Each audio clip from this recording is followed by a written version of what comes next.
Electron की discovery से पहले ये माना जाता था कि एटम ही सबसे छोटा पार्टिकल्स है। लेकिन जब साइंटिस्ट लगे रहे उस समय तो उन्होंने खोज की।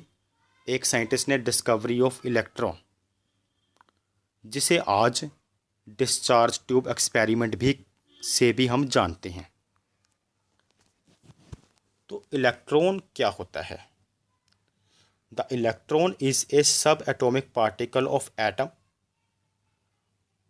ये एटम का ही सब एटॉमिक पार्टिकल है। और इसकी खोज किसने की थी? Electron was discovered by J Thomson. J Thomson ने इसकी खोज 19th सेंचुरी के एंड में की थी। 19th सेंचुरी के एंड में जे थॉमसन ने इसकी खोज की थी। आइए अब हम समझते हैं जल्दी से कि यह डिस्कवरी किस तरह से हुई। सबसे पहले उन्होंने एक हार्ड ग्लास ट्यूब ली। जो ये हार्ड ग्लास ट्यूब थी, इसकी लेंथ थी नियर अबाउट 50 सेंटीमीटर लॉन्ग। यह 50 सेंटीमीटर लॉन्ग थी और यह दोनों तरफ से क्लोज्ड थी। Closed at both and. इसके जो दोनों एंड थे ये क्लोज्ड थे और इसे डिस्चार्ज ट्यूब कहा जाता है। आगे फिर उन्होंने क्या किया, इसके ऊपर जो वन साइड पर आप ऊपर देख रहे हो सेंटर में एक वैक्यूम पंप लगाया, ताकि इस डिस्चार्ज ट्यूब में जो भी गैस ले हैं हम उसका प्रेशर को एडजस्ट कर सकें। उन्होंने जो एयर का प्रेशर था उसे कम करना था अंदर, तो उसके लिए उन्होंने वहाँ ऊपर एक वैक्यूम पंप फिट किया। और साथ ही ट्यूब के बीच में उन्होंने दो रेड कलर के आपको दिखाई दे रहे हैं मेटालिक इलेक्ट्रोड लगाए। ये जो मेटालिक इलेक्ट्रोड थे ये किसी भी मेटल के हो सकते हैं जिसमें कि इलेक्ट्रिसिटी कंडक्ट हो सके, और इसे हाई वोल्टेज बैटरी के साथ जोड़ा गया। जो ग्रीन कलर की वायर दिखाई दे रही है उसके बीच में हाई वोल्टेज बैटरी लगाई गई और उसके जो नेगेटिव टर्मिनल था उसको उन्होंने ऐसे ज्वाइन किया मेटालिक इलेक्ट्रोड के साथ, जिसे कहा कैथोड। जिस नेगेटिव टर्मिनल से ये इलेक्ट्रोड ज्वाइन है उसे हम कैथोड कहते हैं। और पॉजिटिव साइड बैटरी की जिस इलेक्ट्रोड से ज्वाइन है उसे हम कहते हैं एनोड, ताकि इसमें इलेक्ट्रिसिटी पास करवाई जा सके। तो दो इलेक्ट्रोड हैं इसमें, आपने याद रखने हैं, एक तरफ कैथोड और दूसरी तरफ एनोड।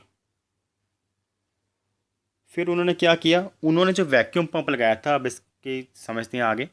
वैक्यूम पंप से उन्होंने इसका जो प्रेशर था वो डिक्रीज़ कर दिया और जो बैटरी थी नीचे वहाँ से हाई वोल्टेज अप्लाई की। प्रेशर कितना कम किया उन्होंने? Near about 10⁻⁻⁴ ATM। और जो वोल्टेज थी वो नियर अबाउट 10,000 वोल्ट अप्लाई की। ये एक तरह से हाई वोल्टेज अप्लाई की थी जिससे कि इसके अंदर करंट पास हो सके।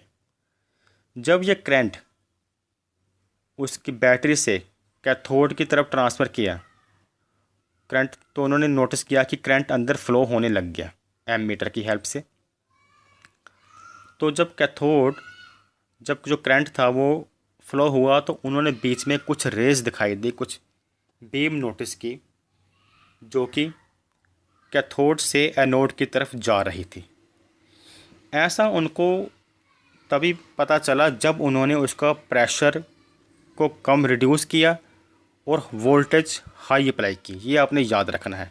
प्रेशर को रिड्यूस किया था नियर अबाउट 10⁻⁻⁴ ATM और हाई वोल्टेज अप्लाई की थी, तब उन्हें कैथोड से एनोड की तरफ कुछ रेस जाती हुई दिखाई दी।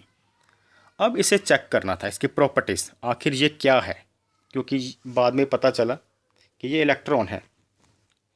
जब ये रेस उन्होंने क्या किया, एनोड की तरफ एक छेद कर दिया, एक होल कर दिया, ताकि अगर ये रेस इस होल को पार करती है तो उसका मतलब होगा कि ये रेस कैथोड से एनोड की तरफ जा रही हैं। Make a hole in anode. और उसे चेक करने के लिए उन्होंने एक काम और किया, इसकी एक साइड पर जिंक सल्फाइड की कोटिंग कर दी ताकि जब ये रेज इस होल में से गुजर कर टकराएँ तो हमें कुछ ना कुछ हम नोटिस कर पाएँ। तो वैसा ही हुआ, जो रेस थी वो होल को पास कर गई और जिंक सल्फाइड के साथ जैसे ही टकराई तो जिंक सल्फाइड की जो कोटिंग की थी हमने वो ग्लोइंग हुई, कहने का मतलब वो चमकने लग गई। तो इससे इतना तो पता चल गया था कि ये रेस कैथोड से एनोड की तरफ ही जा रही है, इसलिए इसे नाम दिया गया cathode rays. These rays were named cathode rays क्योंकि यह कैथोड से एनोड की तरफ जा रही थी। आगे काम था चेक करना कि इसका चार्ज क्या है, इन इलेक्ट्रॉन का चार्ज क्या है। जब इसके एक तरफ पॉजिटिव इलेक्ट्रिक फील्ड अप्लाई किया गया तो जो ये रेस जा रही थी सीधी, वो पॉजिटिव इलेक्ट्रिक फील्ड की तरफ डिफ्लेक्ट कर गई, deflect towards the positively charge plate. तो पॉजिटिवली चार्ज प्लेट की तरफ डिफ्लेक्ट कर गई, इसका मतलब ये नेगेटिव थी, क्योंकि नेगेटिव चार्ज ही पॉजिटिव चार्ज की तरफ अट्रैक्ट होता है। तो पता चला कि जो इलेक्ट्रॉन है आर नेगेटिवली चार्ज। आगे फिर इस रेस को चेक करने के लिए इसके बीच में उन्होंने एक मेटालिक ऑब्जेक्ट रखा ताकि पता लगे इस रेस की नेचर। जब इन्होंने उसके बीच में कैथोड रेस के बीच में मेटालिक ऑब्जेक्ट रखा तो उसके पीछे उसकी एक शार्प शैडो प्रोड्यूस हुई, उसकी परछाई प्रोड्यूस हुई। उन्होंने बोला अगर इसकी इतनी शार्प जो एक शैडो प्रोड्यूस हो रही है ऑब्जेक्ट रखने पर, तो इसका मतलब है कि ये रेस जो है ट्रैवल इन स्ट्रेट लाइन, क्योंकि शैडो बिल्कुल उसके ऑपोजिट बनी थी तो ये जो रेस थी ये स्ट्रेट लाइन ट्रैवल कर रही थी।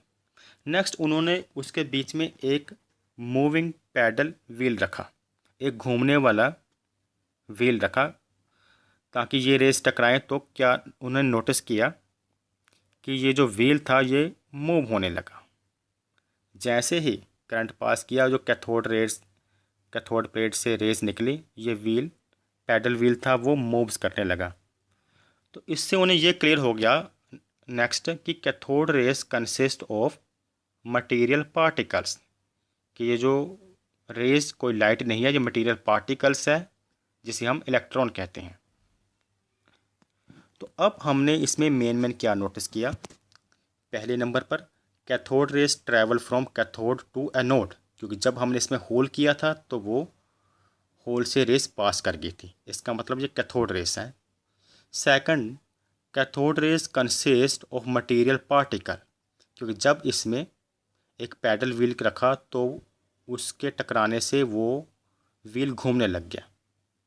तो ये जो इलेक्ट्रॉन थे ये मटेरियल पार्टिकल थे। Third, cathode rays travel in straight line, इसकी शैडो भी बनी थी जब इसके बीच में एक मेटालिक ऑब्जेक्ट रखा, तो इसका मतलब ये स्ट्रेट लाइन में ट्रैवल करते हैं। और फोर्थ है कि cathode rays are negatively charged, जब इस पर एक इलेक्ट्रिक फील्ड अप्लाई किया तो ये जो रेस थी वो पॉजिटिव चार्ज की तरफ टर्न कर गई।